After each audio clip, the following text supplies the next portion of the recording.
Psychology is sort of finding its way into law and legal theory in little bits and pieces. And the first way in which it has done so is psychologists have come to law and said, gee, let's look at a few settings. Let's look at how juries behave. And they apply psychological insights, and they can tell us something very interesting about what kinds of jurors will find particular kinds of stories compelling or not, for example. Or they might look at say, police lineups. How well can people really identify someone that they saw in the midst of a crime? The social psychologists and others have said not very well, despite the fact that we think they can. So this is really interesting application of mind sciences to an area of law, but it's a very particular area of law.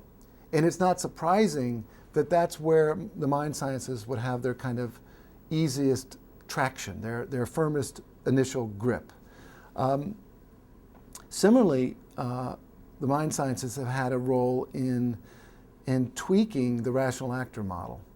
If what you can do with some psychological experiments is say that the rational actor model as we know it is wrong in a very predictable, small, minor way, then that is both interesting because it's a new insight and it is tractable. It allows those who bring those insights to law and legal theory a way of arguing that you needn't throw out your rational actor model to take into account these insights. Law and behavioralism is an example of that more bounded approach, and they call this bounded rationality. In a way, what they're trying to do is to hold on to the rational actor model, the dispositionist actor model, and to tweak it by showing that there's some systematic bias in this direction or that direction. It's great work, and it's important, and it's definitely a step down the road of taking into account these insights. That sort of research has had some impact, I think, on the Obama administration. It's had an impact both in how he frames issues and in how he proposes solutions.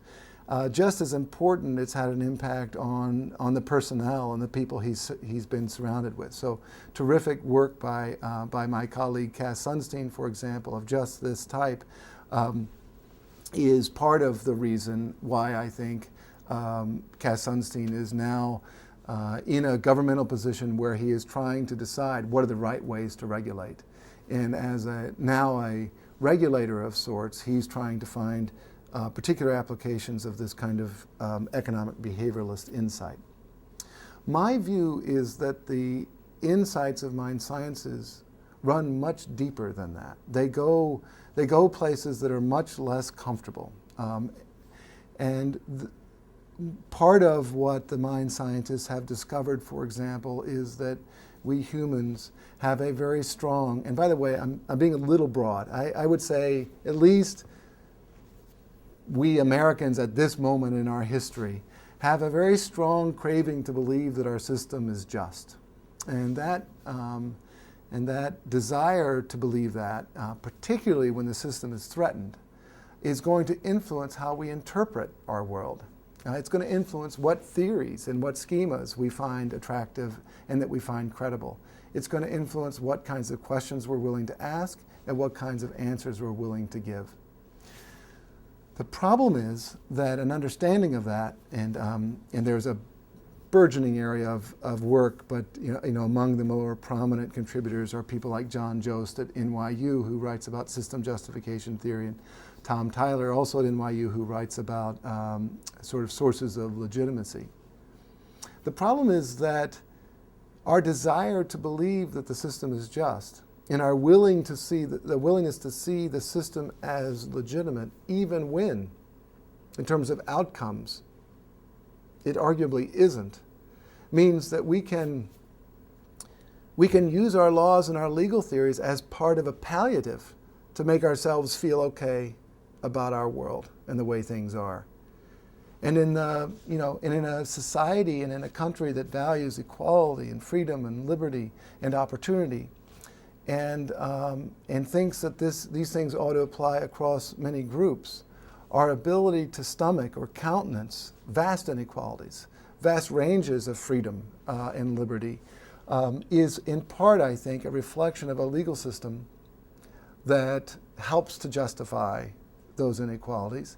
And that in turn is in part a reflection of our dispositionist starting point, which says that people are where they are because they chose it, and refuses to look at the situational forces behind it. So this, in my view, is the unhappy news that the mind sciences have. I, for one, think it's really important to pursue that and to consider its implications. But so far, I have not felt that there's the Obama administration, for example, has gone anywhere with those particular kinds of insights.